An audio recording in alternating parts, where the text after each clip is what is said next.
உன் வாழ்க்கை அவ்வளவுதான் இந்த உலகம் உங்ககிட்ட சொல்லும் போது உன் வாழ்க்கை உன் கையில தான் உங்க அறிவு சொல்றது உங்களுக்கு கேட்கலையா? உன் அளவுக்கு நீ ஆசைப்படுன்னு இந்த சமுதாயம் உங்களை அமுக்கும் போது தன்னம்பிக்கையோட போராடுன்னு உங்க மனசாட்சி சொல்றது உங்களுக்கு கேட்கலையா? இன்னைக்கு ஒரு முடிவெடுங்க. அதை என்னைக்கும் மறக்காதீங்க. தோல்வி பயம் துரத்தும், திரும்பி பார்க்காதீங்க. போதும்னு மனசு சொல்லும். வர வாய்ப்பை விட்டுறாதீங்க. தேடினாதான் கிடைக்கும், தட்டினாதான் திறக்கும்.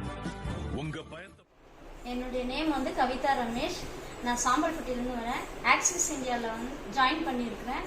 அதில் வந்துட்டு நம்ம ஒரு வருஷத்துக்கு முன்னே ஜாயின் பண்ணேன். ஆனால் அதை நான் இன்ட்ரெஸ்டாக எடுத்து செய்யணும்னு நினைக்கல. ஆனால் இப்போ வந்துட்டு செய்யணும்னு நினச்சி இந்த 2 மந்த்துக்குள்ளே எனக்கு வர்ற இன்கமில் ஒரு வாஷிங் மிஷின் இப்போ வந்து வாங்கியிருக்கிறேன். நீங்களும் ஜாயின் பண்ணி கண்டிப்பாக நம்பிக்கையோடு வந்தீங்கன்னா நம்ம ஆசைப்பட்டது எல்லாமே வாங்கலாம், சேர்த்து வைக்கலான்ற எண்ணத்தெல்லாம் இதில் வாங்கக்கூடிய அளவுக்கு நமக்கு வருமானம் இருக்குது இந்த ஆக்சிஸில். கண்டிப்பாக நீங்களும் வாங்க.